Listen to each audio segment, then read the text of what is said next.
Young people are coming together. Young people have come together. Young people know what they want and they know where they are going. If some of you are under the illusion that there will be a second, third force coming from some old politicians, the message to take home from this table is we are draining the swamp. We've counted. We know those leaders who have been good for this country. And we thank God Senator Omtata has been one of them. The message to take home from this presser is that we are draining the swamp. The bulk of the leaders you used to know or have known for a long time are changing in 2027, perhaps even earlier. We are draining the swamp. There is this very, very, very sensitive issue of the IDs for young people. I got my nationality with my mother's milk when I was suckling. And someone now tells me that my ID will expire every 3 years. What's wrong with this administration? So I've stopped becoming a Kenyan after every 3 years, and then I have to reapply to become a Kenyan after every 3 years. I want us to do some simple calculation. That if you are born today and you are going to live for 80 years, I want you to divide 80 years by 3, and you'll have 26 times. So you will be going to the National Registration Bureau to register for your ID 26 times, and each time you'll pay 1,000 bob. This is insanity, and we are going to fight it. Now, nobody trusts William Samoei Ruto. Even today, if he appears on the national TV and tells us that his name is William Samoei Ruto, the majority of the Kenyan people will actually doubt him. That we can sort out this country. We don't need to request William Samoei Ruto to roll out a national healthcare program. He is incapable. We don't want to ask William Samoei Ruto to stop extrajudicial killings. That is his hobby. He thinks about it every day. So the only thing is that the Kenyan people should rally around the National Co-ordination Committee of People's Assembly to form an alternative government that can hold President William Samoei Ruto and his gangs accountable once they are out of power, because we have to round them up, confiscate the property that they have stolen from the Kenyan people, and make sure that at least they enjoy some jail terms before we can actually nationalize, socialize that wealth that was stolen from the Kenyan people, to make sure that we can give dignity.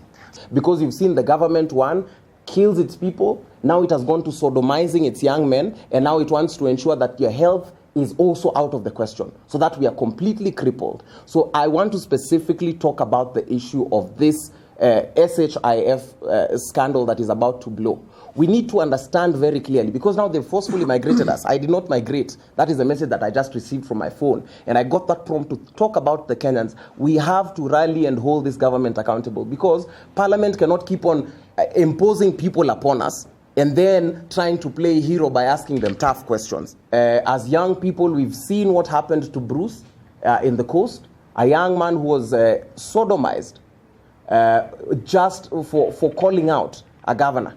There could be legal channels to be followed if any mistake was done, but this is not a thing that needs to be talked through settlement. We cannot justify sexual violence or sexual assault as a tool of anything. It is outright violent, it is absolutely wrong, and we want to condemn it. And as young people, we are saying that if in a week we have not been given clear directive, we've not seen people arrested and arraigned in court, we are coming to occupy Mombasa. I want to reiterate this, that we are not going to bother the entire nation while we know that this particular problem, that our brother and friend blogger Bruce was sexually assaulted in Mombasa. Young people went to the streets to fight for a good country. Graves are scattered all over this country. Some parents are still mourning their loved ones, people who stood for these nations. But we have a useless motion going on in Parliament, impeaching one of the partners in crime for just banging a table. What about that person who ordered for the killing of many Kenyans, of many young Kenyans? Should we be having a discussion, in fact, about it? That is the person we should not even be calling the President of this Republic of Kenya. Because if we are impeaching his partner in crime for banging a table, what about the graves we have all over the country? What about the pain those parents are feeling, are mourning? The students who are in universities, the students who had bright futures, as we speak, they are now in the graves. From the time he took over the government, everything he did, he will account for it.